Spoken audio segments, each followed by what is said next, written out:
Jokowinomics adalah Prabowonomics. Jadi memang ada banyak yang kita perlukan untuk mengembalikan jiwa dari perekonomian nasional kita.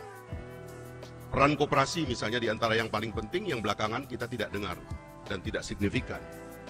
Dan saya kira tadi dengan platform yang disampaikan oleh Pak Prabowo kita akan kembali ke sana.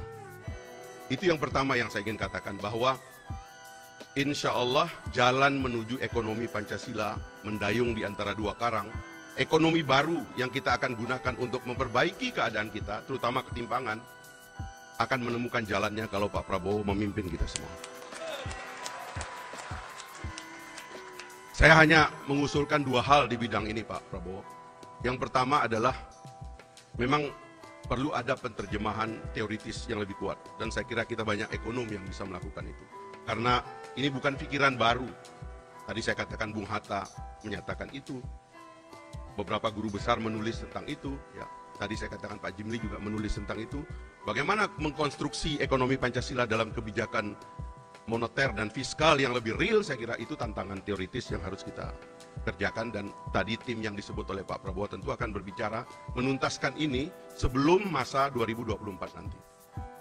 Nah yang kedua adalah menurut saya ini agak praktis, meyakinkan kepada pemain besar bahwa jalan tengah, ekonomi jalan tengah bukan tentang mematikan yang besar, tetapi memberikan porsi permainan kepada yang besar untuk terus menjadi besar, sehingga memiliki manfaat besar kepada masyarakat umum, sambil memperkuat yang berada di bawah untuk menjadi pemain yang lebih kuat.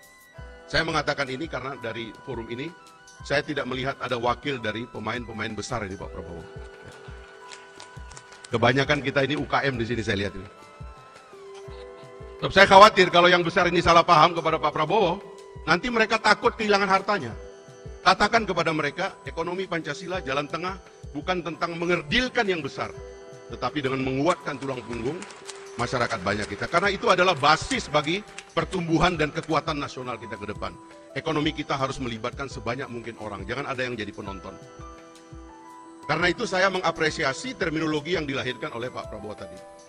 Mungkin ini terminologi yang secara keras dinyaringkan malam ini dan akan menjadi terminologi politik dan juga mungkin terminologi akademik, yaitu Jokowinomics. Saya lebih baik mengatakan Pak Prabowo, Jokowinomics itu adalah, kalau kita mau lengkapkan, karena di antara semua anggota kabinet yang saya lihat agak matang memberikan argumen kepada apa yang dilakukan oleh Pak Jokowi, maka Jokowinomics adalah Prabowonomics.